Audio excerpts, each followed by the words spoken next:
5 minutes after 7 o'clock in Trinidad and Tobago as we look at a publication, Lead Your Team to Win. That's the theme of a book written by author and director Maxine Atong, who's going to have another in a series of training workshops in 2018, in March of 2018. In fact, it's going to be on the Ides of March, March the 15th, 2018. I wonder if that's deliberate. Is that the opportunity when people are going to get stabbed in the back? Like Julius Caesar in William Shakespeare's play? Well, we'll find out from Miss Atong herself, and she's also written COD, Change or Die, the business process improvement manual done by Maxine Atong and Terence Metz. And without any further ado, let me introduce Ms. Atong. Thanks very much for joining us this morning. Good to have you with us.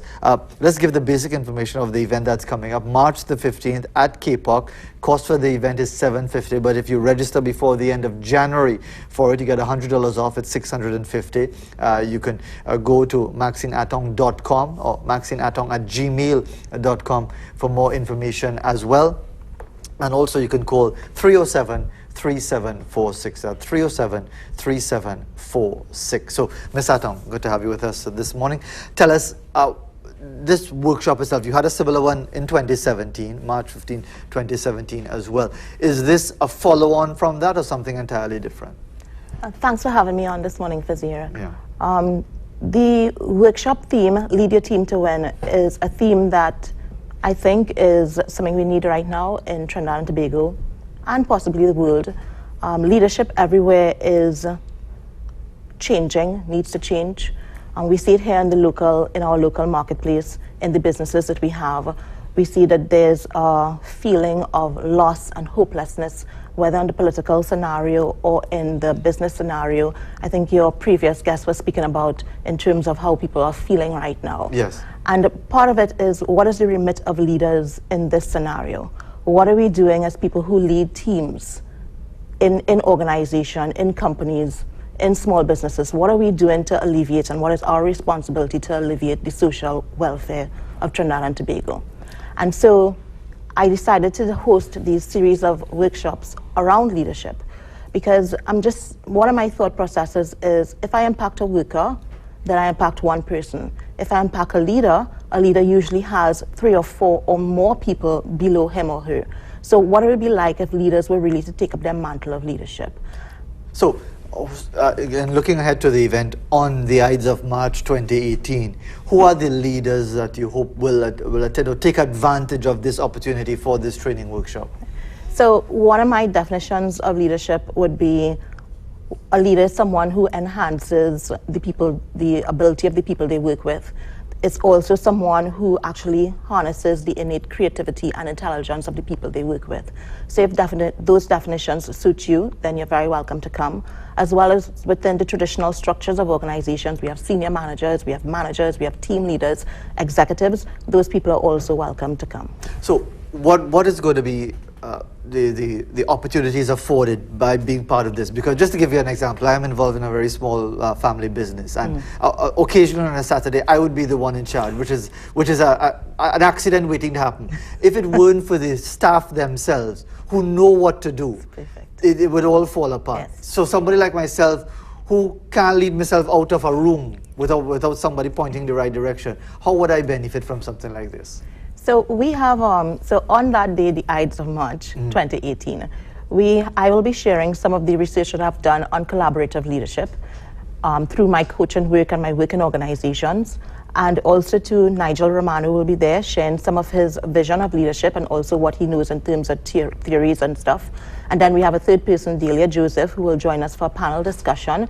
And she really does a lot of work on millennials in organizations. And I know that's a scary word for a lot of leaders right now, because we're facing millennials in workplaces, and they do bring a different energy. So someone like you who would be there, the difference is that we're not looking for 1,000 people in a room, because we really benefit your experience and we want to hear from you. So while we share, we open a space for you to share as well, because your experiences in your family business will resonate with someone else who is there in the crowd. So part of it is, yes, we're talking and we are sharing our experiences and our knowledge of theory, And most important for me is that we're leaving a space open for other people to share, people to question, people to challenge what we have presented, so that everybody leaves having been heard and seen, and everybody leaves adding something to their own experience and sort of validating their experience as well. And is this sort of like, is it a template in keeping with what happened in the 2017 edition? Very much so. In fact, some of the feedback from the participants of the 2017 edition, what they really appreciated about the workshop is that they felt seen and heard. So very often you go to a conference and you're one of many people and you're being spoken to. Yeah. Very, and very just, rarely. at the end of the day, you wonder what I turn up for. Exactly. Because they just hand you a folder with some leaflets and a package and whatever. Yeah. And you feel, well, I didn't really benefit from this. So that's what we're doing differently. We want you to be part of the experience that we're creating. So we're creating an experience where you are actually there with us, hand in hand, having this experience together and learning and sharing. Because for me, the value of discussion is that I may be doing something that I'm wondering, am I doing the right thing? And I may just need to tweak it a little bit by asking a question or challenging what I've heard. So that's the benefit of it to you. And Mr. You mentioned millennials, and I'm just wondering, is it a case where we get locked into these labels, whether we talk about millennials, baby boomers, dinosaurs, 70s people, there seems to be, and you could correct me if I'm wrong, there seems to be a comfort in labeling groups or organizations or eras and not realizing that life is far more fluid and flexible than that, and therefore in leadership, or even if you're an aspiring leader or someone who just wants to be a foot soldier, that you need to be far more flexible than some of these labels seem to be suggesting. Well, I love that perspective because we've seen on a social level what labels do to people. So when I think about millennials in particular, I think of myself when I was 21, 22, 23. I really didn't want to delay gratification, nor do they. The difference between a millennial and me is that I had the fear of my mother, whereas their parents are their friends. So it's just really, and I love what you said because it really is about looking at the prism, looking at it through different prisms. So it's the same person, but it's a different prism through which we're looking at it. And then people who are older, they've been set in their ways and they know what time it is and they believe that life is a particular journey. And millennials still have the blush or the rush of youth, and they still don't believe in all the things that happen. They think they could find a new way. And how different is it really if we were to put ourselves back when we were 21, 22? We believe that we could conquer the world as well. Don't take me back there. And 21, 22, those were days when I felt I could do no wrong. Exactly, and there you go. It was only a matter of time of playing for the West Indies or whatever, but then reality took hold and it was ending up right here.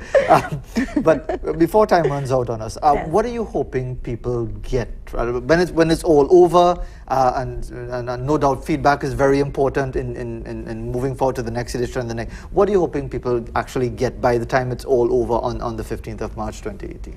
So I'm hoping that leaders can reframe their experience. So leadership can be a lonely journey. There are a lot of questions about, where I'm coming from, an ego position, what kind of leader I am. And for people really to understand that leadership is a journey, and it's something that you do decide every day when you get up to do that you're going to lead, and that we do have the power to lead how we can. And very importantly, yes, there are lots of US businessmen, there are lots of people who wrote books on leadership, but at the end of the day, our system is different. We're leading in this environment. It doesn't mean that something that worked for Jack Welch can be imported here and work the same way. No, we have to discover what works for us. So this seminar on the 15th of March 2018 is just like the seminar we had on the 17th of March 2017. Mm-hmm. We want people to leave thinking about how they lead and to make deliberate and conscious, intentional decisions about the type of leader that they're going to be. A type of leader that will assist Trinidad and Tobago to move forward. I want to get your perspective on getting guidance from books. I mean, you're an author as well, so it might be an interesting situation. But let's remind everybody about the event that's coming up, March the 15th, 2018. Lead Your Team to Win, the training workshop at KPOC. $750 is the cost. But if you pay before the end of January 31st, 2018, you get $100 off. It'll be $650. You can get all the information on the website, maxineatong.com. You can email maxineatong maxinatong@gmail.com. You can call 307-3746, 307-3746. You hear all about these bestsellers, the 7 Habits of Highly Successful People, Malcolm Gladwell, yeah. and all. Can you really get advice from books? What do they actually provide for you? Because because of my inherent arrogance, I just watch these things and say, them can't tell me nothing that I do, not that I don't know. But me only want to read your story. I have my own story to live. But what can you get from these sorts of publications? So I believe that reading books really is about expansion, because it's really about someone else's story and what they did. It's not a pill to take, but it's something that opens new avenues for you or new thought processes, or something that may link to a question that you have had in your mind. So I would say read books, yes. Read books with an open mind. Read books understanding that what happened in the US may not translate the same way here. And that's the same thing I would say. Yes. You're telling me all of this thing, but this is Trinidad and Tobago where things don't work, this is inefficient and whatever, and you're giving me all this lovely story of how you from nothing to this and whatever, and that can't work here. That is usually my cynical reaction. Yes, and I think that cynicism aside, I think it's a healthy reaction, because it means that you have questions. So it means that when you read the book, you read it with a question mark. So it means then that you are doing an interpretation, and for it to land on you in a particular way, it means that you have decided that this is how I will use this. So I think that's really healthy. But I can say, and I'll make a plug here for my book, sure, that these are all written on my local experiences.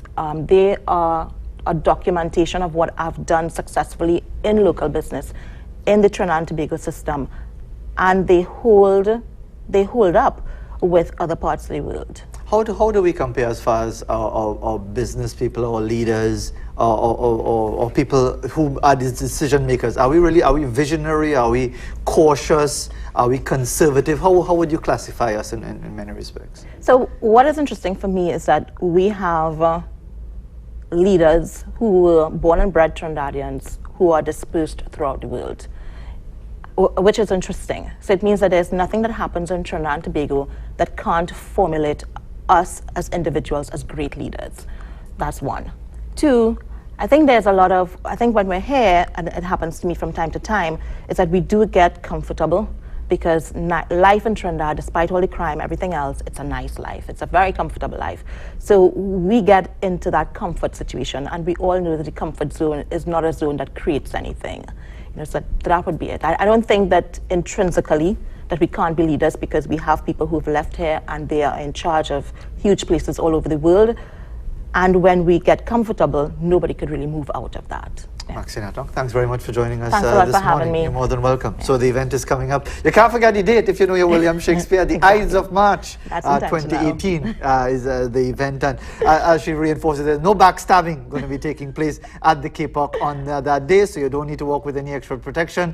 Just register early enough and you'll get $100 off, or if afterwards, and you can be part of lead your team to win in 2018, and it might help to remove some of the cynicism that you might have, like I might have in that regard. 7:19 in Trinidad and Tobago. Will continue in the second hour of Morning Edition on this Friday, right after this break.